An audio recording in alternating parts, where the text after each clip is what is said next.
তীব্র থেকে মাঝারি তাপপ্রবাহ আজও সারা দেশে অব্যাহত থাকবে, তবে সিলেটে ঝোড়ো হাওয়া সহ বজ্র বৃষ্টি হতে পারে। এই অঞ্চলের নদীবন্দরে ১ নম্বর সতর্ক সংকেত জারি রয়েছে। আবহাওয়া পরিস্থিতি নিয়ে আরও জানাতে রাজধানীর আগারগাঁওয়ের আবহাওয়া অধিদপ্তর থেকে যোগ দিচ্ছেন আমাদের সহকর্মী খালেদ রায়হান। রায়হান, আজকে তাপমাত্রা সর্বোচ্চ কত ডিগ্রি পর্যন্ত উঠতে পারে, বৃষ্টির কোনো সম্ভাবনা রয়েছে কিনা, আর পূর্বাভাসে কি বলা হয়েছে? ১, ২, ৩ ঢাকায় জমি জিতে নিন ১০০% ক্যাশব্যাক সহ ২০ কোটি টাকার পুরস্কার। দেখুন, বৃষ্টিপাতের কথা গত কয়েকদিন আগে থেকে আবহাওয়া অফিস জানিয়েছিল যে আজ, কাল এবং আগামী পরশু এই ৩ দিনের মধ্যে ঢাকা সহ সারা দেশে বৃষ্টি হতে পারে, তবে সেটি খুবই সামান্য। সেই বৃষ্টির প্রভাবে তাপপ্রবাহ যেটি চলছে সেটি কমবে না।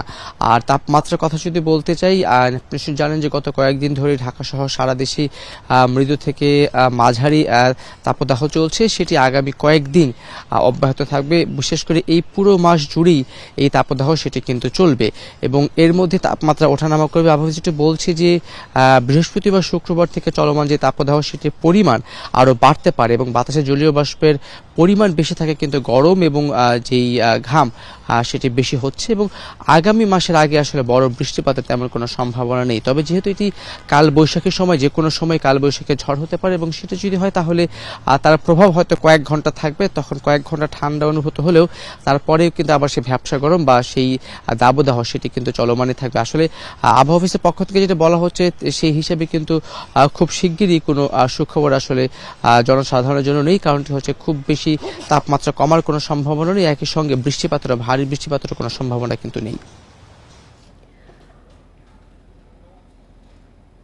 রাজধানীর আগারগাঁওয়ের আবহাওয়া অধিদপ্তর থেকে জানাচ্ছিলেন আমাদের সহকর্মী খালেদ রায়হান।